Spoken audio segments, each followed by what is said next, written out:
have a quorum.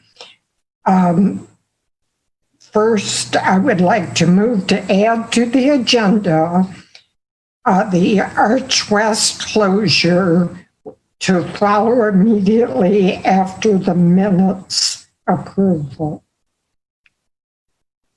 Is there a second?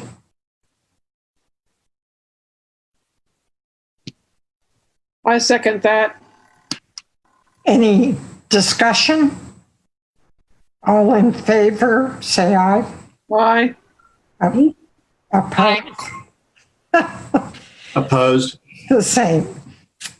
Okay, so any city council updates from Andrew or Steve?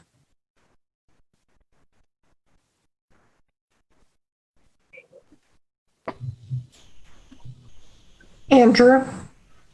I was deferring to the mayor there first. Oh, okay. And then the opportunity to He was muted.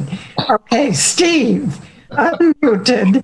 Any comments about city council updates or city updates that other than Arch West? We'll do that in a minute.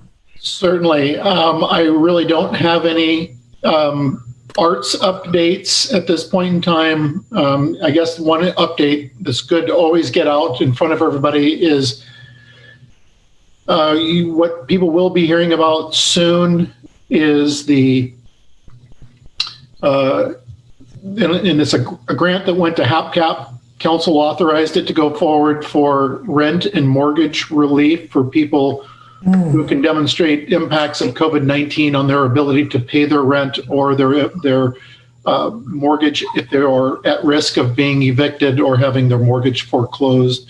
It's good to get that out. That program, the grant went to the Hocking Athens Perry Community Action. They will be the administrators of that particular grant. It's $25,000. And I believe that will go live. If not sometime this week, and I'll be more conservative, it'll likely go live next week to where HAPCAP will have that up and going. I would just recommend people to contact HAPCAP about more details on that particular program. Other than that, Carol, I don't have any other updates. Andrew, if you have any updates, feel free. I don't have anything to add at this time. We do have Councilmember Reisner if he has anything from City Council to report. No, nothing that I can think of that's come through council concerning the arts. Most of council's discussion has been concerned with the budget or lack of one thereof, revenues. That's it. It appears that Carol has frozen. She's frozen. On my screen. We'll give her a second here to come back. Okay. Oh, there she is. So the minutes from July 8th, Josh sent them out. Hopefully you've all read them, and I entertain a motion to have the minutes distributed as sent. So moved. Second? I second it.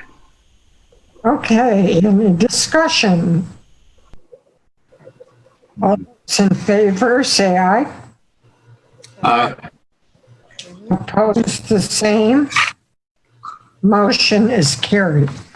Okay, so the first item of discussion this evening is the closing of Arch West due to the COVID virus, which also included the laying off of Emily Beveridge, who was the only remaining employee at Arch West at the time. So what I'd like to do is first give commissioners an opportunity to say something about this if they would like to. Please raise your hand if you do. Then we will go to commissioners that would like to speak to the issue. I will limit your comments to 3 minutes. And so is there somebody who would like to start us off? I will. Okay. Okay. I just have a question. Because I don't know any of the details. What's the plan? I mean, it's not a permanent thing, correct? It's just a Right. temporary measure. I don't know the details. So, Mayor, perhaps you could address that. He's explained it to me. Now explain it to my buddies here. Thanks, Carol. So everyone who's on the Athens Municipal Arts Commission, about a month and a half ago, approximately, I reached out to all my department heads in the city. And that would include the director of Arts, Parks, and Recreation. And what I needed to know is under COVID-19, which I think everybody's feeling the financial strains of COVID-19 in all sectors across the state, the nation, around the globe.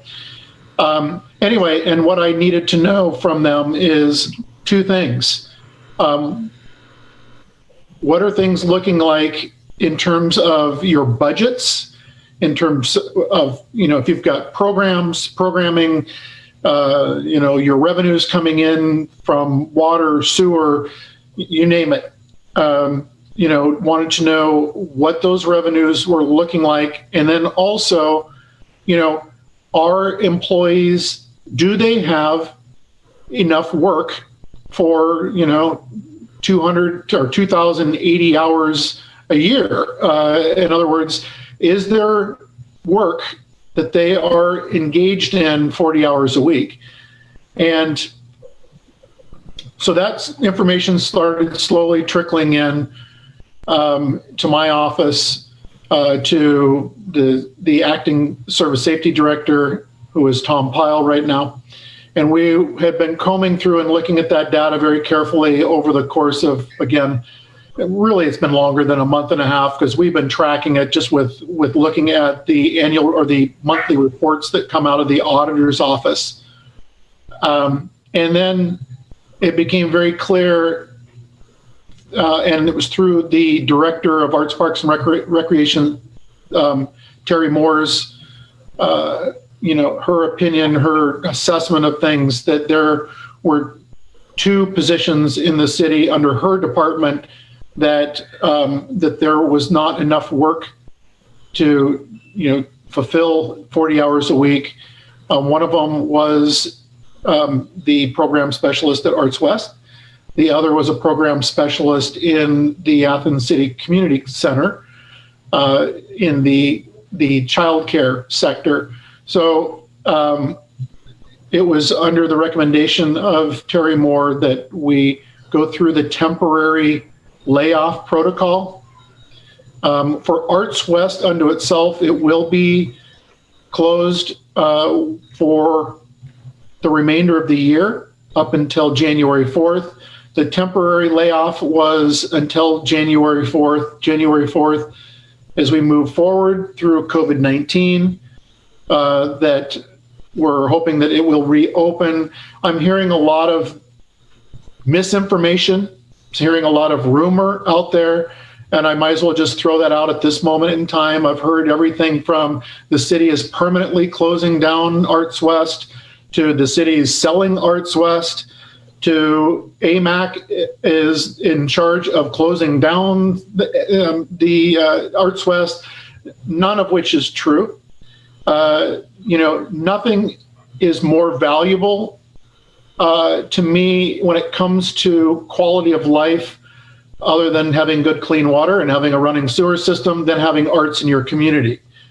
I think that's been exemplified with things such as the Armory Park, with the Athens Photographic Arts Project that I was more than wanting on the parking garage wall, with the proposal for the Arts Bench, for being one of many letter writers for and I will continue to do this for our poet laureates, Carrie Gunther Seymour, who is now the poet laureate for the state of Ohio, supporting that as we've moved forward.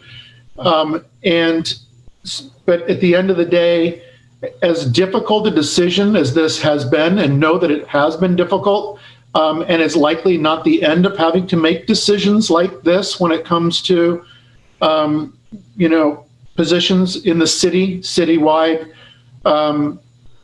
These were two positions to where, through the advisement of the Director of Arts, Parks, and Recreation, that there was a lack of work to be done and having to go through this process. So again, just know that it is the worst, the hardest, most difficult decision for any employer to have to go through. And I'll tell you, it's, I don't know, there was nobody I could lean back on who remembers what the last 100-year pandemic with the Spanish flu, what that led to. And so we're really having to do this in unprecedented times, and I hate using that term, but it is what it is, in finding the best path forward. Could this have been communicated differently or in a better fashion? I will, surely be the first to say that yes, it could have been communicated out, in particular to AMAC at the time it was happening. But we're learning as we go through this pandemic, and I'll be the first to admit that mistakes can be made and likely will continue to be made, unfortunately, as you go through. But again, I have no person to rely back on who is more than 100 years old who remembers what the Spanish flu of 1920 was like. Other commissioners? Chelsea. Unmute. Yeah, I got it. Thank you, Mayor, for clarifying a couple of things. I do have a few questions, and Emily Prince brought it up in the chat. Just wondering, so I was talking with Emily since March. She has been contacting me, asking me questions, running things by me, and just chatting about the general malaise of the entire world. But I was curious to know, because I know she had a lot of reopening plans, as well as several projects that were in the works and or already scheduled. I mean, on Friday, I had an event that a art opening that you could come in and schedule time to go in, by yourself and things like that. And that was canceled. And I was curious to know why that was canceled. So now I know. But, why there were reopening plans. Why weren't they actually implemented months ago, when I know that Emily had them ready, as well as all of these projects? Chelsea, I can't speak to that. I do know that Terry Moore is, unfortunately, she's on as an attendee, and I was hoping that she would be on as a panelist to be able to address questions like that. That would be a question to be answered by the Director of Arts, Parks, and Recreation. Okay, it does look like she has her hand raised, but I'm not sure as an attendee she's able to speak. I don't know. I'm trying to let her in. For some reason, just give me a second. I'm working on it. I'm not sure why she's not coming in. Thank you, Scott. Any other commissioners while we're waiting to see if Tim can get on? Yep, there's your square.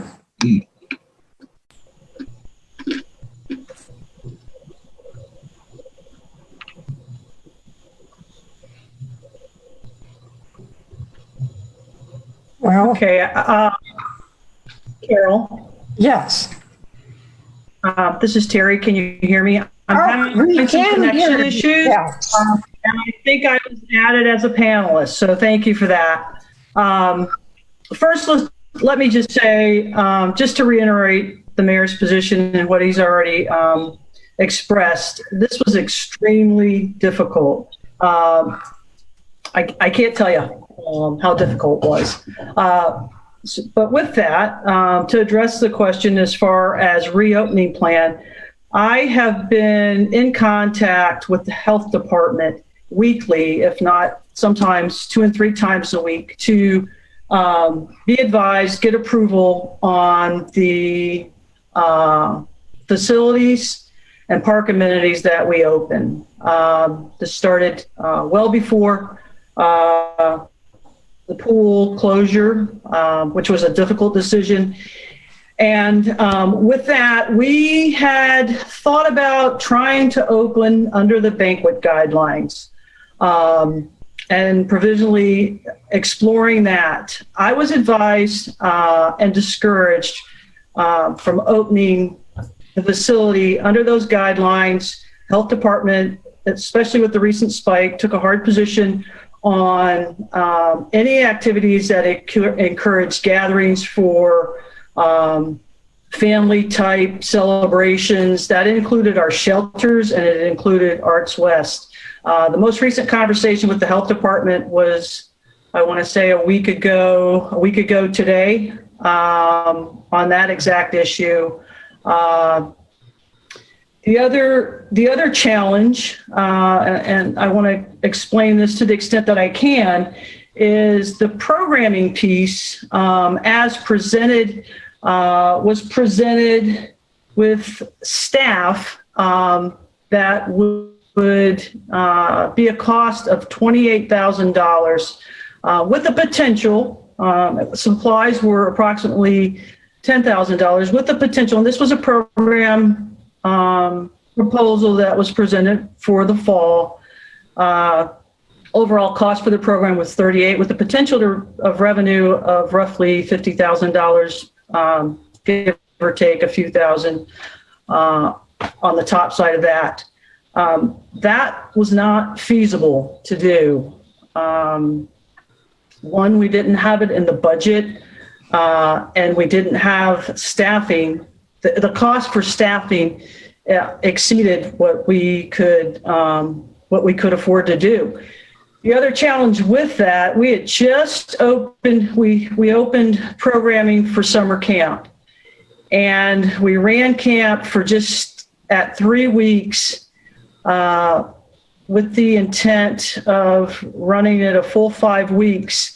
We had to cancel camp. We issued reissued refunds in the amount of $36,000, and we took a $6,000 loss on camp. With that said, I felt like it was my responsibility to make informed decisions how we move forward with programming and the type of financial risk we took with that. We couldn't do that again with the arts program that was proposed. It's my intent in the next week to revisit that and see how we can tweak that. I do want to talk to the mayor as far as what the potential is to open the doors at Arts West, maybe with a limited schedule and with some type of programming or drop-in.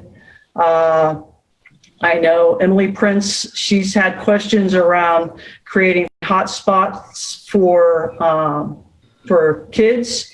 I want to look at the east and west side with the mayor's approval on that to consider Arts West and maybe open those doors for that type of thing, because there's a community need there for children to be able to have access to online services. So I'm going to look at the community center as well as Arts West. Tessa Eganowski has just reached out to me to see what the feasibility of having the prison program is at Arts West. I will meet with her next week on that as well. I am open to do what we can do responsibly and safely. And with the limited budget, we're going to have to get creative with the limited budget that we have. The fund line 270, which Arts West is funded in, I'm looking at making another $100,000 cuts in that in the very near future. I spoke to the auditor late this afternoon. That's just that fund line, looking at $125,000. the other, the community center fund line. I hope that helps.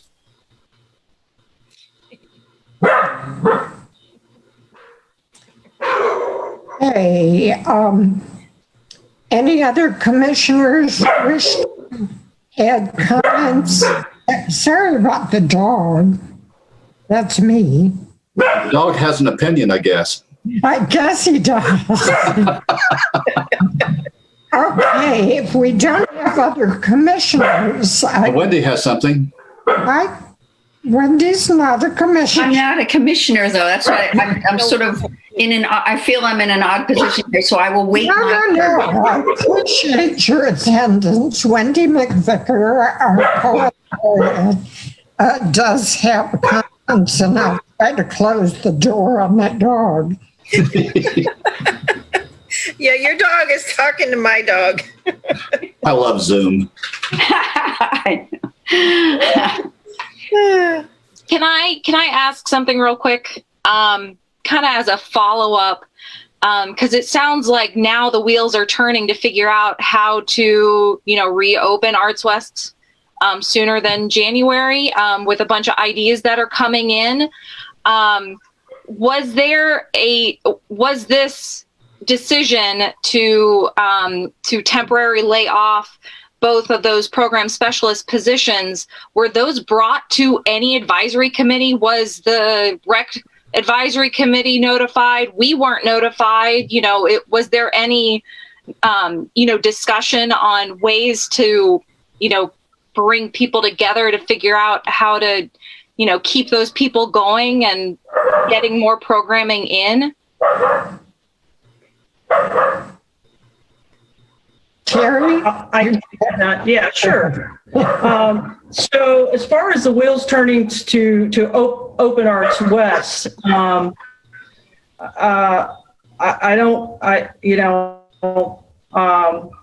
thought is opening those doors to serve the community need. And I feel like right now, that's to serve youth and give them a space.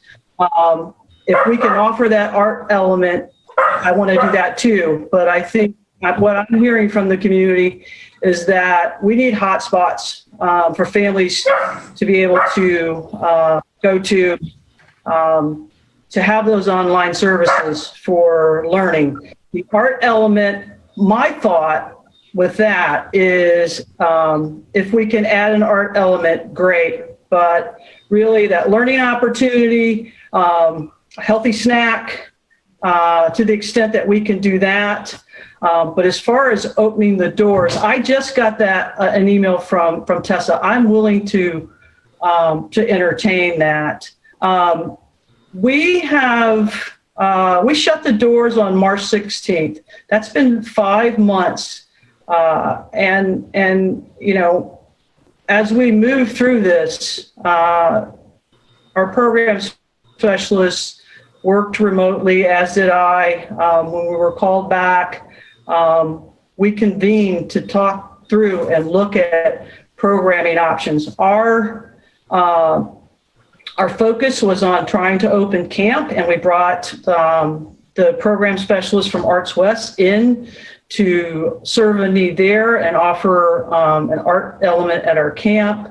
And again, with that model, we tried it. It was a recommendation from the program specialists that we closed camp. We were at a level 3. I went with their recommendation. So with that said, as far as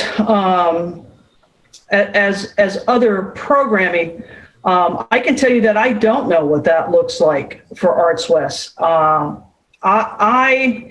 I want to do what's best for the community. And, believe me, I think arts is essential. I think Arts, Parks, and Rec is essential. But when it comes down to it,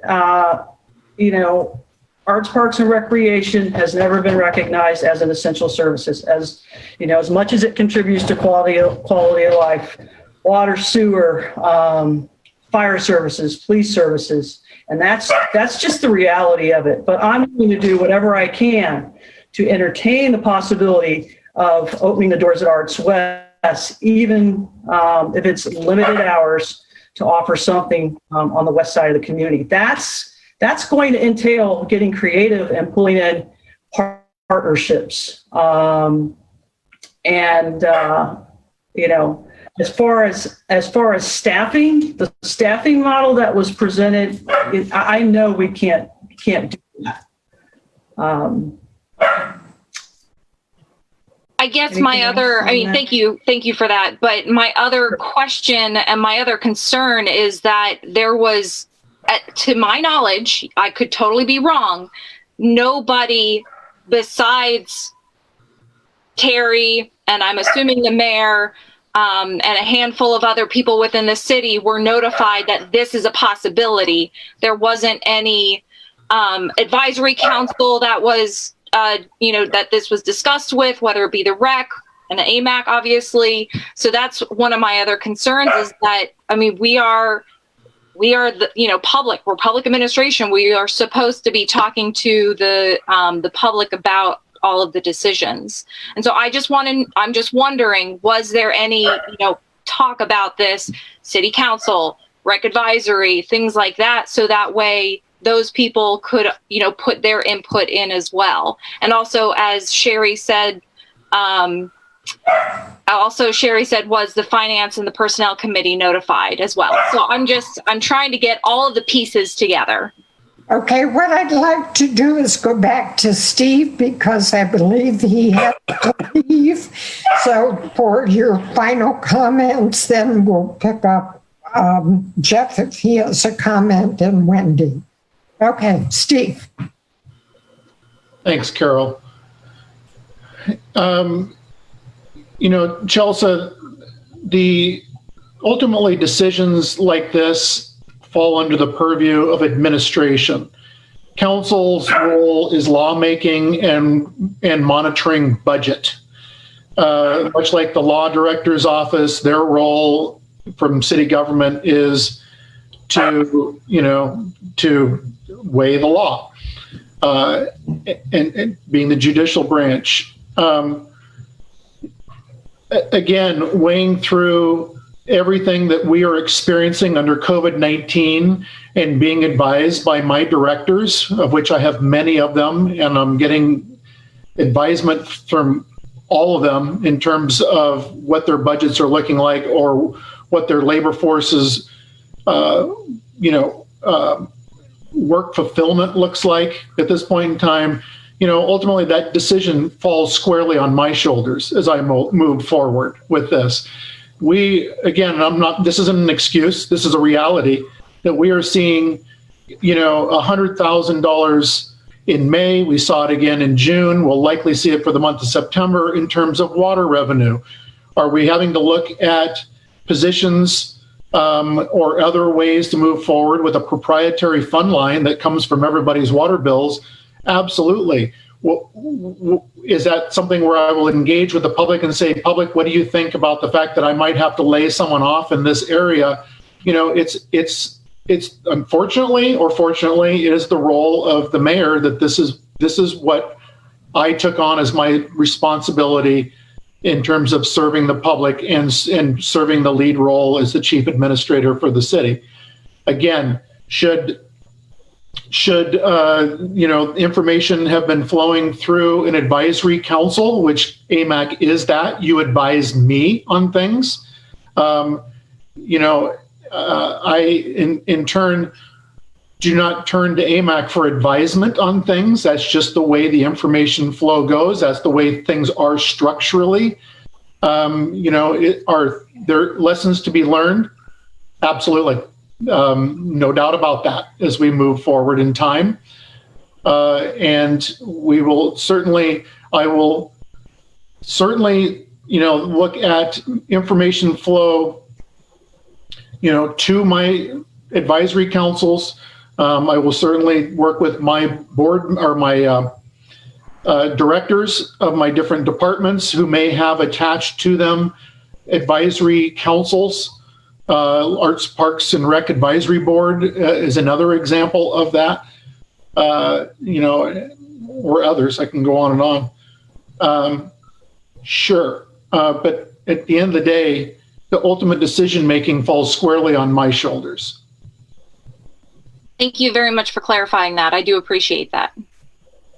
Jeff, did you have a comment? Yeah. I can tell you from council's perspective, council was not informed about any layoffs that were occurring until after they happened.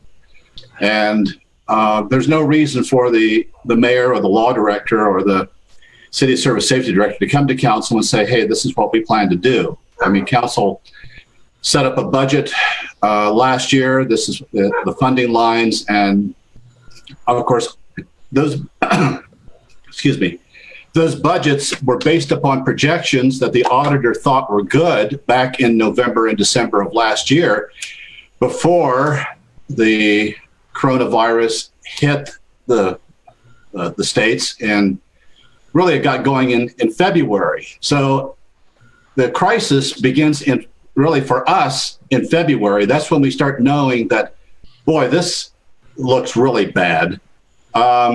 Then the city at that point has to start looking at what's going on and basically go into what I would call forest fire mode to try to stem the revenue hemorrhage that's occurring right now. Recently, the mayor and the city service safety director came to council with the idea of hiring an assistant for the engineering department. We looked at it, we considered it, and we said, the council's not interested in that. We simply can't afford it. Granted, the engineer is an important person and he's overworked, and we understand that, but there's no money. It can't be done. So what does that mean? That means he has to do more with less. And that's just the reality of it. And any other thing that would come before council that would say, hey, we need this person or that person, we want to hire this person, because they have to, for new positions and positions that are not filled, they have to come to us. The mood in council right now is there's just no way in hell. It ain't going to happen. Normally we try to cooperate with the administration as much as we can. Confrontational approaches to government are not very good. So we listen, and we have to make our own decision as an independent legislative body duly elected by the people. And that's what we try to do. And unfortunately, I knew layoffs were coming. It didn't take a genius to figure that out. When your revenues are falling like a rock and the budget on some things is fixed, 60% of our general fund goes to salaries and benefits. And a lot of those are under contract. We're stuck with that. Unless we have to, start fighting the unions and saying, well, guys, someone's going to have to go. How are we going to do this? That's going to be tough. But it may happen. We may have to do that. But I want to avoid it. I was really hoping to avoid any layoffs at all. But if we can't justify that person fulfilling the job description 40 hours a week, what are we supposed to do? We have critical systems within the city. The most critical system that we have, and this was proven 8 years ago when the Del Rey show came through town, and we lost power for almost 2 weeks, and everything went to hell in a handbasket, was the water system. We lose water for 24 hours. This city's dead. I mean, it's out of business. And that almost happened because the reservoirs drained. We lost all our water. So if we had had a fire that day, there'd been no way to put it out. And it was only through OU lending us a big generator to get the pumps going because there's no power going into the water services, that we actually was able to fill those reservoirs back up and we could get water pressure going again. So you have water, that's prime, water service. Second is sewage. You got to get rid of your sewage. Absolutely. Second, then you go to third. Now it's a toss-up, fire, police. It depends on who you ask, fireman or policeman. I don't want to make that decision. And then further up the line. And, that's what we have to protect. So. Okay, Steve, I see you anxious. well, I don't know if anxious is the word, Carol, but certainly wanting to make a couple of clarifications to the request for an increase to add staff. It was, I'll say where. I mean, it was on City Council the other night as well. It was Engineering and Public Works, to where my director and the assistant engineer are putting in 60 plus hours a week because of a lot of projects that are going in, funding coming from the gas tax, funding coming from ODOT, funding coming from other proprietary funding streams into those projects. And that was the request. The request was that there is more work than we have personnel to manage certain projects in the city. And so the request is there. And as Councilmember Reisner indicated, council said, no, and it's okay. We'll continue to have employees in that particular department putting in more hours than literally they are required to put in. And they're doing it without, much rumbling or angst over. Again, to clarify, with the derecho, we weren't quite there. It was bad, but to Jeff's point, that we had a pretty serious close brush with that. I want this body to know, and anyone, I don't typically think in levels of triage. I don't think of things in level of priority. I typically think of things as, what are all the elements that lead into quality of life for all of our citizens? And so this was not necessarily a prioritization issue. It was looking at the amount of work, and then second was also looking at budget. Arts, Parks, and Rec relies very, very heavily on programming throughout all of Arts, Parks, and Recreation. And when you find yourself having to close down Arts West, you find yourself having to close down the community center, you find yourself having to close down even elements for the city that aren't revenue generators. They're just quality of life components, i.e. our city parks, our basketball courts, our tennis courts. But sticking with the programming, looking at the revenue and the lack thereof coming into the fund line for recreation and for the community center, the Athens Community Center. We have several fund lines going into Terry's wheelhouse that she has to constantly manage.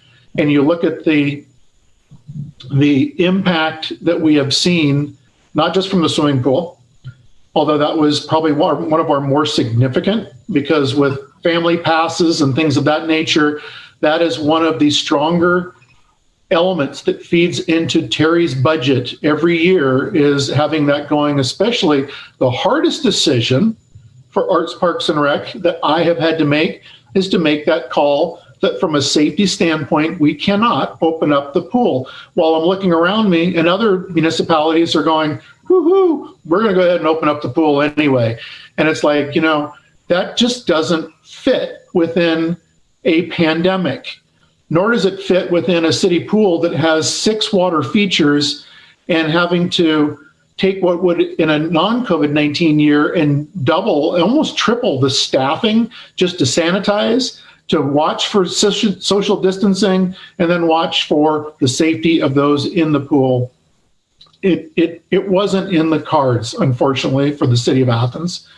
But my point is that there are so many normally budgeted for funding streams that come in via programming into Arts, Parks, and Recreation through the Recreation Fund, as well as the Community Center Fund, that just are not there. And,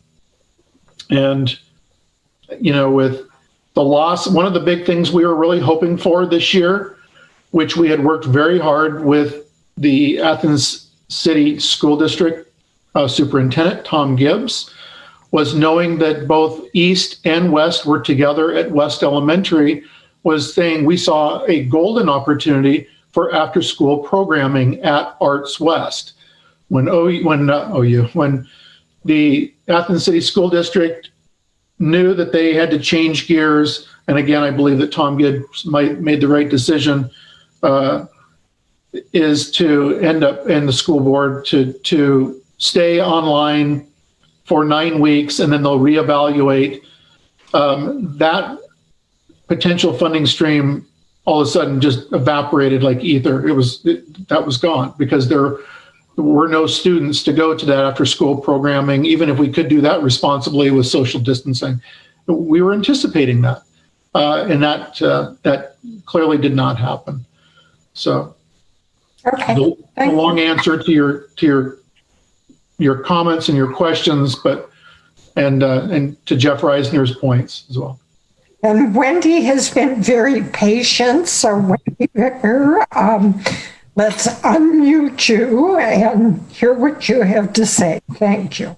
Well, this has all been really interesting, and I appreciate everybody's participation. I just come to you as your poet laureate and echoing what other people are saying about the value of Arts West. I too am concerned. Somebody commented about how you lay off one person and close down an entire facility, not just a facility, but a service. That is distressing. But I guess I just want to say that here I am being poet laureate in a time of COVID, and Good point. Emily Beveridge reached out to me when I was named poet laureate, offering me any help and support that she could give for me to be able to serve this community. And I was involved in discussions over there about tree planting, which of course none of that can happen now. And as soon as the pandemic shut our world down, I mean, face it, it just shut our world down. She called and offered me the opportunity of putting poetry out on a weekly basis to the community through Arts West. And because we couldn't have the meet and greet with the community in May, she offered me the opportunity to do that online. Scott and Ryan were really helpful with that. And so we did that in June. And I feel bereft. And I know that people say that the arts and recreation, arts parks and rec, are quality of life things. I certainly agree with that. But I've also been hearing conversations nationally about the crucial importance of recreational possibilities for people in this time of COVID, that it is really important for people's physical and mental health, and I think for the whole community's well-being. So I guess I just wanted to put in my 2 cents about that, and I appreciate you're all being here and being thoughtful, caring people, and I trust that we will find a way. So thank you. Wendy, if I may, or Carol, if I may, Sure. I couldn't agree with you more when it comes to access to recreational opportunities. And one of the things that I will continue to remind people that places like Sells Park, places like Camp Rotan, places that we are still looking to see continue to develop that is the Bailey Trail system. I couldn't agree with you more, to make sure that people are staying healthy. The bike path is still open and usable. I would always continue to remind people that, as I often will do if I'm on the bike path, that I will have looped underneath my neck a face mask, and when I'm even cycling past someone, I will pull it up. But I think we need to continue, and we do need to continue to keep our guard up with, an invisible, antigen that is still has the high potential of wreaking havoc, and will continue to wreak the havoc until we can get a vaccine in place. But I couldn't agree with you more in terms of outdoor recreation, outdoor experience. I even shared earlier today that one of the things I want to really explore is the possibility of having Wi-Fi at the Armory so that people can continue to enjoy the Armory Park. It's open to the public. It hasn't closed, but use it as a place that we're going to see a lot of off-campus students who are jonesing for somewhere to go and sit that is other than in their apartment complex, who are going to be here, doing their distance learning until OU changes in a different direction. Paul Logue heard me say this morning, is that with the Uptown Business Association, I'm even willing to explore having Wi-Fi in someplace like Southside Park or Dairy Lane Park or whatever you want to call that park. I call it Southside Park. And having that as somewhere where a lot of the university students can sit with their laptop and, engage, do their homework, whatever, have small group, as long as they're social distancing, not groups greater than 10 or greater. But no, I couldn't agree with you more, Wendy. Okay. If there's nobody else that has something urgent to say, I would like to move on the agenda. Most of these items are pretty quick until we get to Paul Logue, our guest, and then we'll talk about planning the rest of our lives. So the ongoing projects outside the box. Anne, you want to tell us what's happened? Well, it seems it was not in the budget this year. I don't know if everyone knows that. When it came right down to it, the money wasn't there for the project to go forward this year. So I contacted all the artists and explained. Everybody's been really nice about it and understanding. And we have to be sure that we get everything going as soon as we can when the budget's approved for 2021. Right. I do have a question. A few people are saying, well, okay, we're on hold, but should we gather their images somewhere? Should somebody I say yes. Yes. So ready to go as soon as that money is available. Yes. Okay. All right. So I can contact Jackie at the is it Precision? Yeah, Precision, and tell her that they will be sending them, and for her to hold on to them. Is that the plan? It's performance signs. Performance. Oh, I'm sorry. I said Performance signs. Performance. Yes. That sounds workable. Yes. Okay. Well, that's good. Then I can give them, all the artists, a direction to go in and basically to kind of get it off their plate. I still don't have a contract. And I don't know if they need to sign one until 2021, but I don't have a working contract to send to anyone to sign. I would follow up on that before the images are done. They need to be under contract, and that's through the Patty Whitmer or Trisha, I think it was. Not Trisha. What's her name? They're working with Patty. It's under Tanya. She has Tanya. Tanya. So I could ask Tanya to give me the contract, even though we're not moving forward this year. They can still sign the contracts and give it back to Tanya. It's an agreement saying they'll produce the art and the city will pay. So, Steve, is it okay for them to have a binding contract saying the city will pay? We can figure out something, Carol, and Okay. as this conversation is going on, my wheels are turning. And this would certainly require, and I'm not saying this because Councilmember Reisner's on the meeting, but I'm certainly thinking through, whether it was an oversight in terms of the budget process back in November of last year that happened, and or what it was. I'd have to go back and understand what happened with there not being a line item for the art outside the box. But, we do still have revenue that cannot be used for payroll, cannot be used for benefits, cannot be used for anything like that. And that is the Athens Enhancement Fund.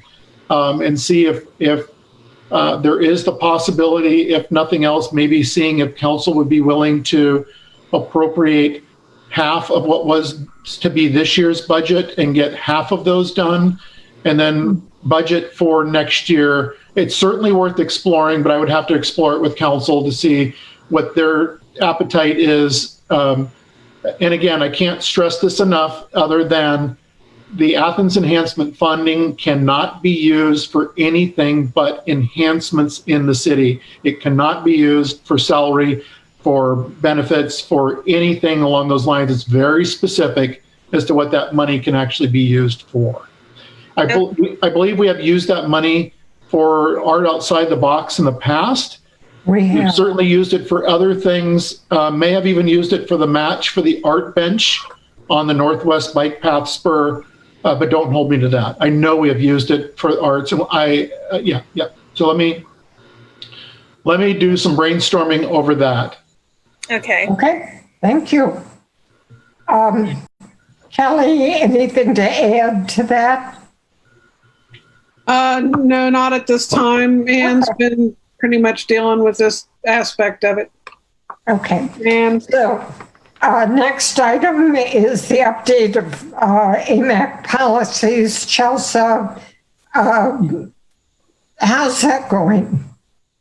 Oh, it's going.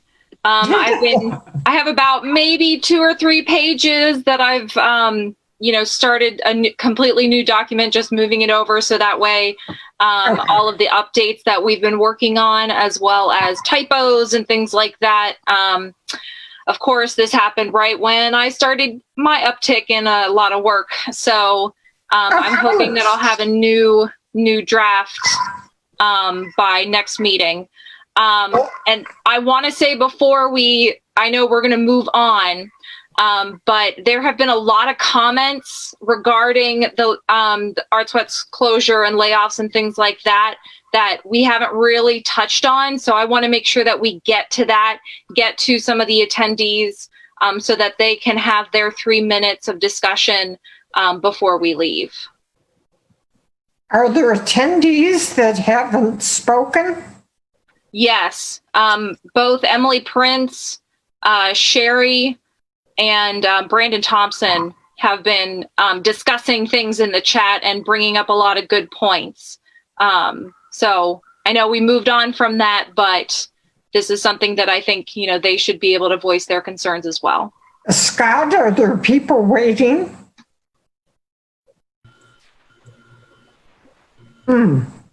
Yes. Well, okay. It's in right now. Emily Prince. Yes. Hi. There. Hi, friends. Well, it's sort of, I was thinking that I used to go to these twice a month for 7 years, so it feels a little funny. Okay, Carol, you asked me to read the email that I sent to y'all, so I'm going to do that because I think it's hitting the points that I want to make. And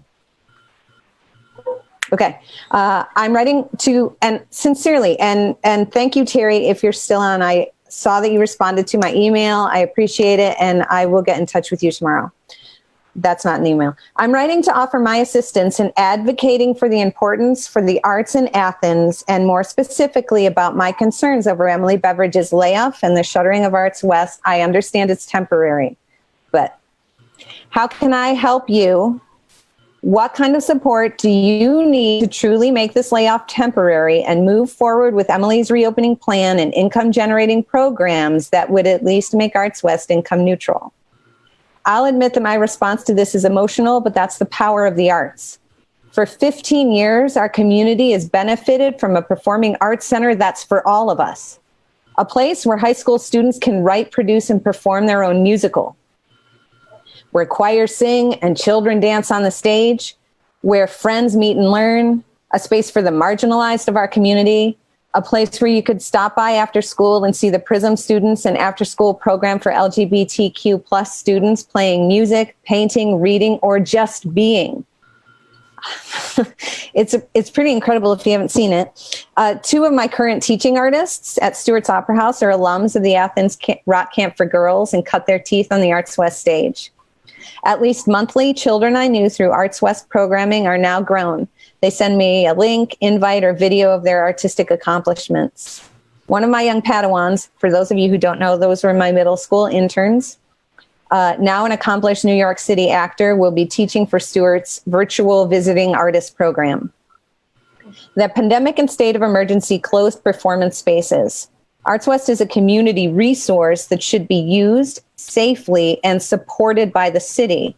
This will pass. It's a long, hard road, but it will pass. And finding a way to operate Arts West in a cost-neutral manner during the pandemic in order to ensure that it remains a resource for this community for years to come is critical. However, Arts West is not just a building. Arts West requires the savvy of a program specialist who listens to and supports the needs of the community. And again, I really appreciate you taking the time to hear about this. And I told the mayor this morning that I'm grateful that you're listening. But we're going to keep speaking until Arts West opens and there's a program specialist there. We can make this work, and we can make this work by coming together as a community, and now's the time to rally. And Scott, do we have anyone else waiting? Thank you, Emily. Very eloquent. I don't see anybody else with their hand up at the moment. Oh, hold on. Yes, I do. Give me a second. Yes.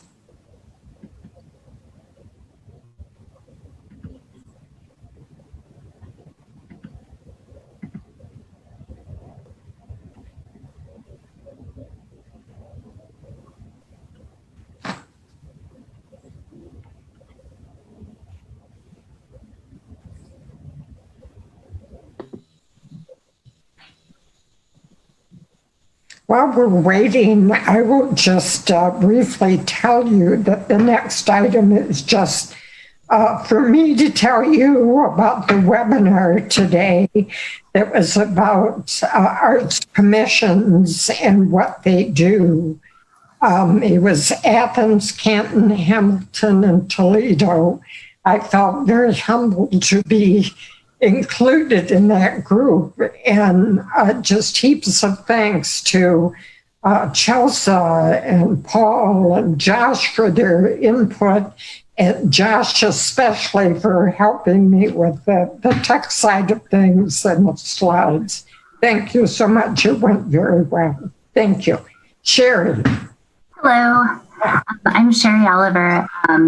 I work in health, but I'm a long time volunteer and patron of Arts West. I just wanted to read an email that I sent to council members. I sent it to Council Member Smedley as the West Side Council member, and then also to Peter Katsas, Sarah Grace, and Beth Clodfelter.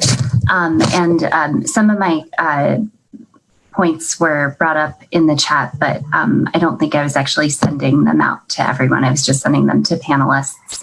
I'm emailing you with concerns about the layoffs that occurred on Friday within the Arts, Parks, and Recreation Department. Specifically, I'm concerned about the layoff of Arts West Program Specialist Emily Beveridge.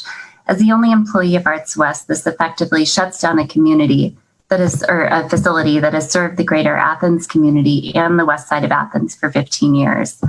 I know that both Stewart's Opera House and the Dairy Barn have found ways to creatively reopen and safely serve our community through this pandemic, but I'm worried that this opportunity was not afforded Arts West. I have concerns that a temporary layoff during a year when funds were allocated to a facility will become a permanent layoff and building closure in the new fiscal year when budget constraints are much greater. I hope that Council and AMAC could intervene and allow Arts West to reopen and work to obtain grant funding, donation, and revenue for the year ahead. If the program specialist is unable to work and fundraise in these last critical months of the year, it sets Arts West up for certain failure in the new year. I also acknowledge the incredible budgetary difficulties that the city is up against, and am honestly fearful of what is to come.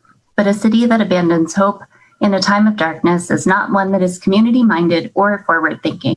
That's not the Athens I know and love. Arts West represents what is good in our community.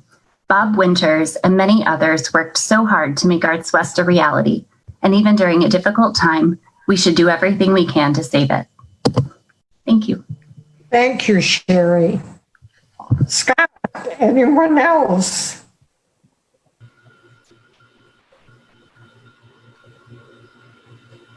Okay, the last thing on the agenda before we talk to Paul is the reports we briefly talked about in the policies, including having reports required after each project is finished. I think this would be exceedingly helpful. I've heard this from Kelly and Ann repeatedly. They felt they didn't know what to do when they took on a responsibility. So, and what could happen if somebody wrote a report, then perhaps you just go back to the previous report and put comments that were different for year round with the same action. But I think the collection of those reports is very valuable. There's one in our Google Docs that's called Tunnel Vision. It's the about the mural that's inside of the tunnel over by the Richland Avenue roundabout. Yes, Kelly. Would it be a good idea for us to have a document that basically just asks who, what, when, where, why, and use it for all projects so that a template that we all answer the same questions, and that, yes, I have an area that people can add to, or I would imagine a different one would be written for subsequent years. Right. On the I'll take a look at that, see if I'm smart enough to try that. Okay. So you're talking about a standardized form, essentially? Yeah, what I mentioned, yeah. A report, but if it has a template, it just defines the procedure and who you go to for what.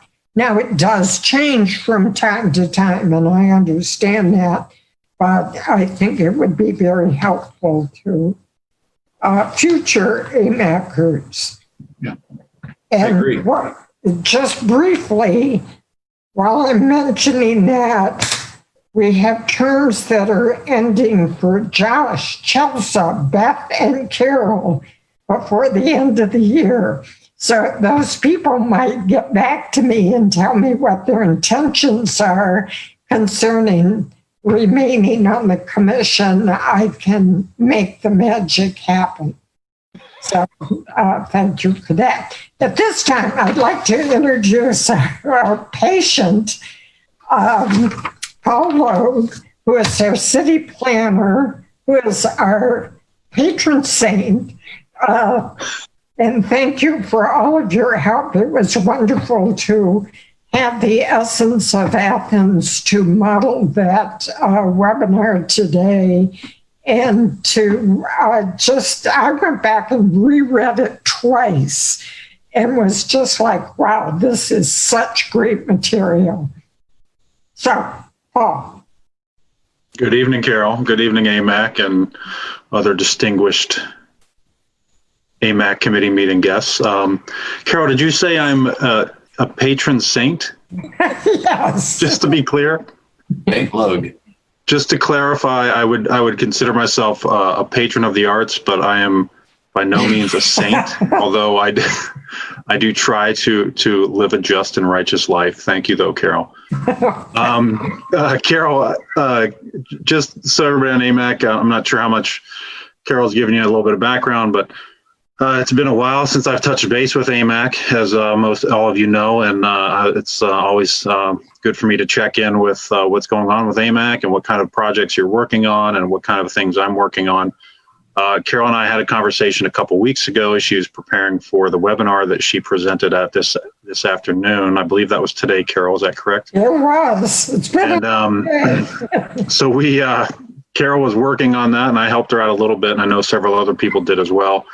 And while Carol and I were on a phone call a couple weeks ago, I said, well, it's been a long time since I've been to an AMAC meeting, and a lot of good faces on there that I haven't seen in a while. So I did want to, I volunteered to sit in on the next meeting and touch base. Admittedly, I did not think I'd be on the agenda an hour into it, but that's okay too. I don't mind being patient. I didn't have a lot to really get into this evening, but I did want to just specifically to AMAC members, I did want to point out, as well as any guests that might still be listening, we are in the final rounds of collecting feedback on the city's comprehensive plan.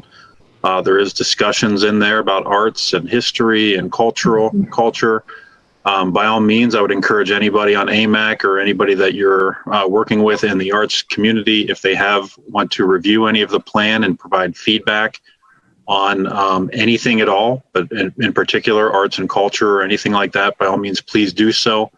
It is important that we get feedback on what we're thinking about and make sure. I know there's a lot of great ideas out there. A lot of the planning is based on ideas that were provided and came up with by AMAC members and other people, a lot of people in our community. So if you have a few minutes at some point, if you don't have a link to it, I can send you those. Just let me know and I'll make sure I can send it all to Carol.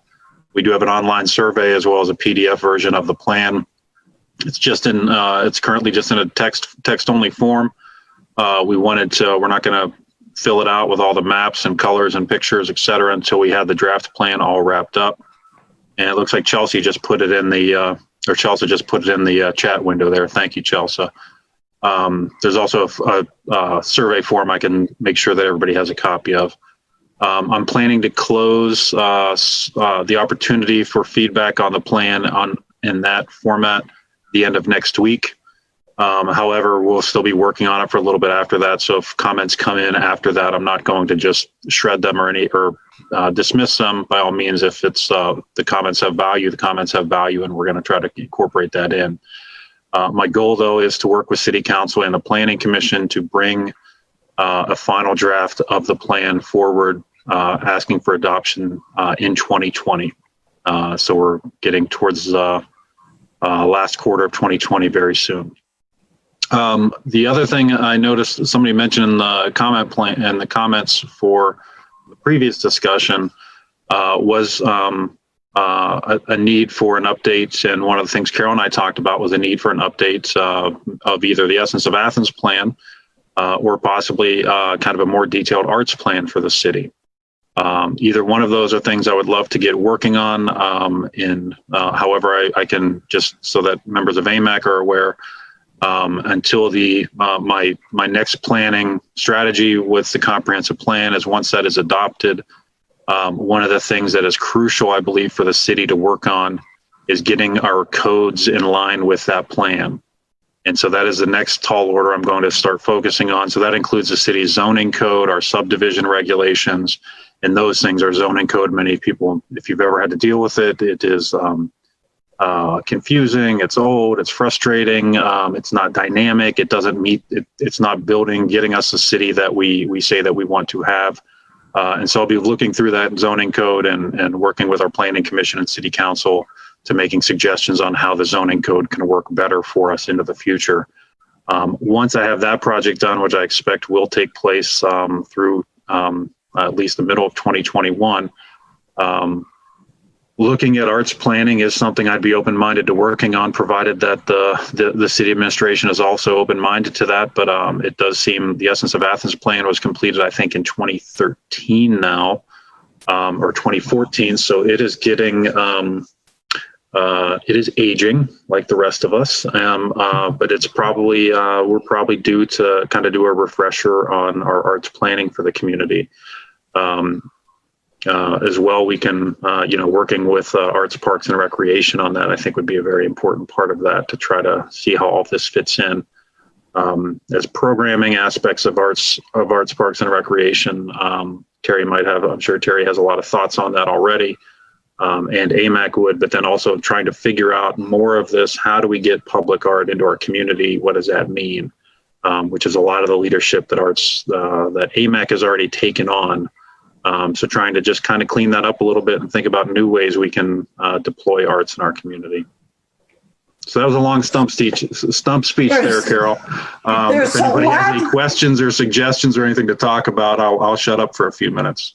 Well, there's a lot in Essence of Athens that we've talked about doing, but haven't gotten to yet. So I think that's a starting place. Yeah. How do we implement some of the things that we haven't done? Mm-hmm. Comments or questions for Paul?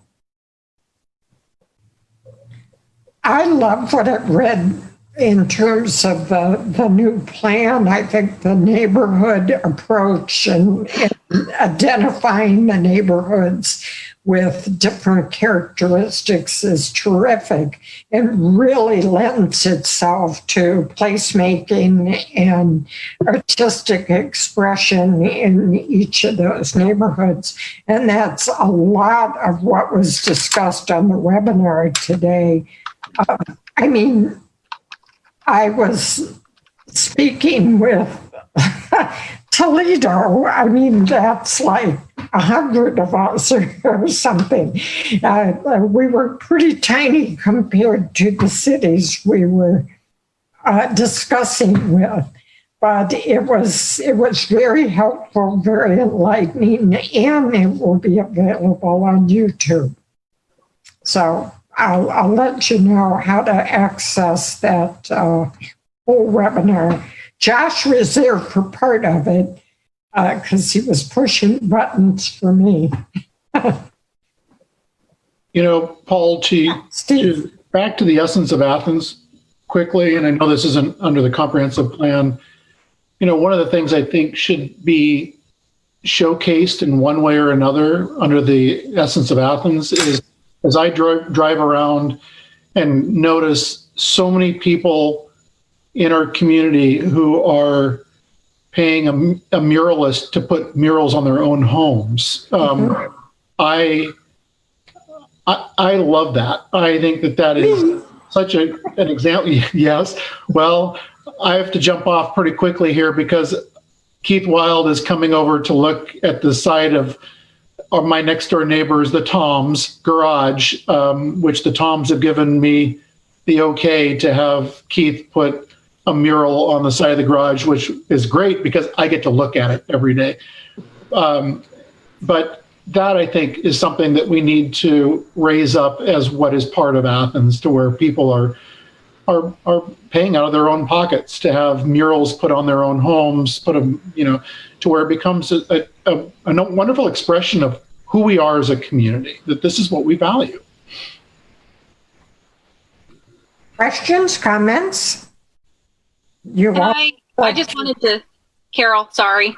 I just wanted to kind of piggyback on Mayor Patterson. One of the things that I really enjoyed about the webinar this afternoon was that there were a lot of instances of private businesses as well as community members doing art, from their own pennies and things like that. And I think that's a great idea, especially now in the time of COVID when budgets are really tight. So us as AMAC are not really able to do a whole lot. But if we can encourage more private citizens and private businesses to not only do murals, but, create art from trash or, just as many possible things as people can think of. Creativity, the sky is the limit. And so I just want to say that I think that's a great idea that we need to see if we can, start getting out there. Jeff. It just came to mind. and this is for the mayor because I confess my ignorance about zoning codes and so on. Putting murals and things on your home, would that require any change in our zoning code? No, it would not. Should we put something there that would legalize it? No, there could be codicils and what's the word I'm looking for? Where there's a codicil attached to your deed restrictions. What I'm looking is what I'm thinking. Within a neighborhood, that would say, "Well, I'm sorry, but you can't put that in our neighborhood." Well, I think we're talking about a couple different things, Jeff. And whether there's an HOA that has guidelines, I'm not going to step on that HOA's regulations that they may have. But an individual's home, and I lean back on the former mayor, and I still love driving by Paul Weil's house and looking at how colorful his house was. That's his right and responsibility to paint it any way he chooses. Now, if I were to put, mail pouch tobacco on the side of my neighbor's garage, there you have to kind of weigh things out. I don't believe mail pouch tobacco exists anymore. But if it did, that constitutes advertising. So there's a fine line there, I believe. But other than that, Jeff, to your point, here's how I view things when it comes to something like this conversation. If your city isn't interesting, attractive, or surprising, then you're probably going to lose out when you have people who are not from here traveling through and seeing things that catch their eye and become extremely memorable.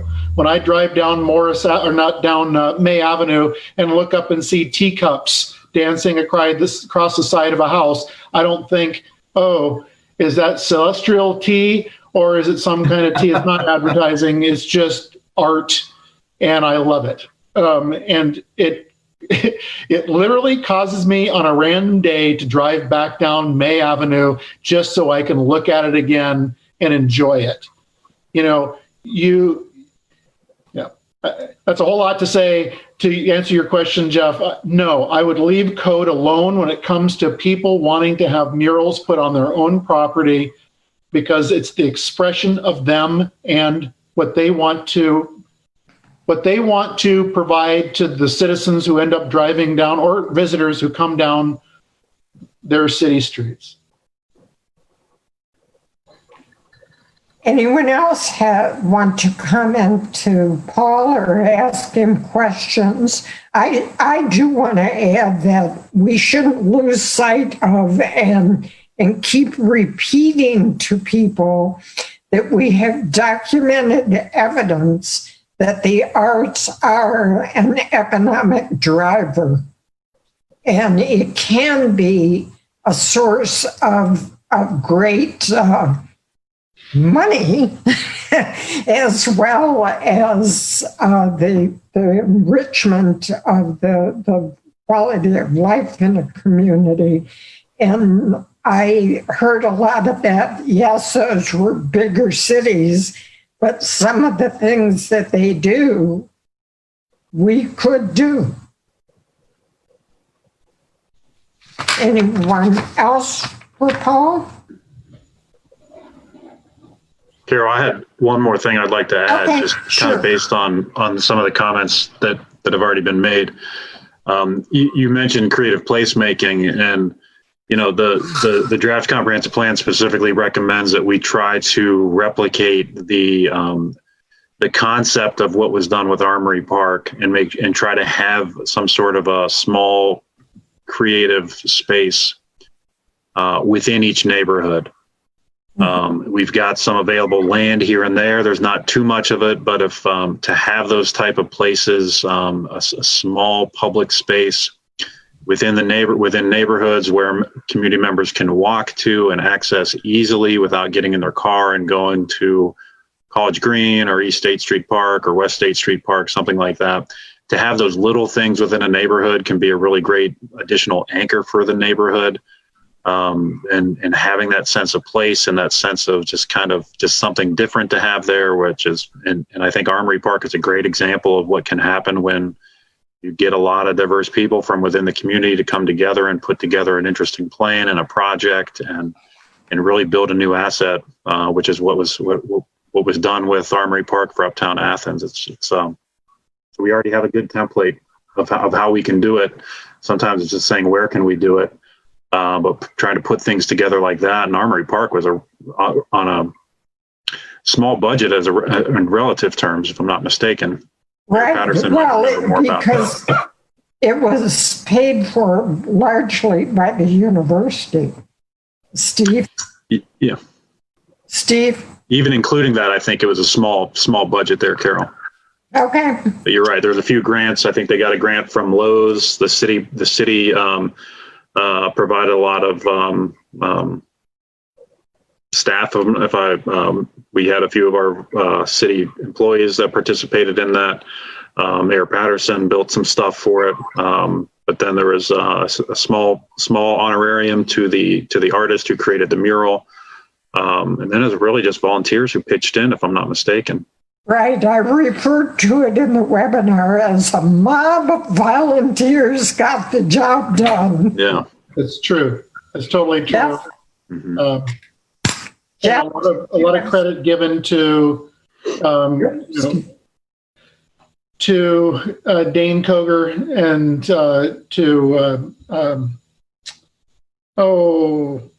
Colton James.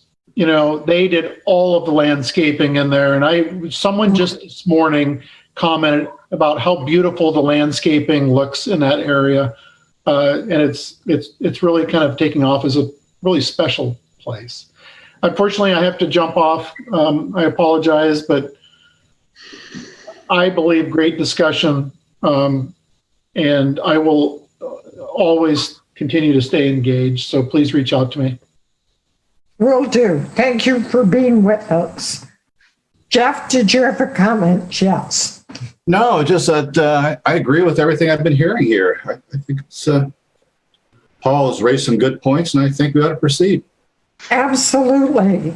And Paul, I appreciate you being with us. And as we move forward, if you can give us specifics of what we could be doing to move forward. I made a list today during the webinar. So I have my own list too. I don't necessarily want to give marching orders to a volunteer Well, I get city commission of the city. One of the goals of the boards and commissions, of course, is to try to empower the community to give us some marching orders. So there's, I think there's a give and take, but I'm happy to continue to have conversations about that with AMAC. We can take marching orders and just kind of walk slowly.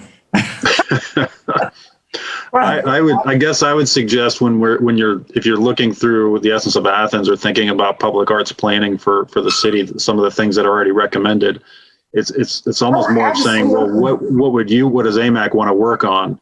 What really interests the body right now? I would love, one thing I know that the Essence of Athens talked about, and something that I think when we were doing that plan, if I'm not mistaken, Alvy McWilliams, who is a longtime Athens resident, she moved out to Portland, Oregon to be closer to her grandkids a couple years ago. But Alvy talked about an idea she had for a while about there was some poetry that had been written that was themed around Athens and students back in the 60s, and she knew some of the poets, and I'm sure Wendy would too.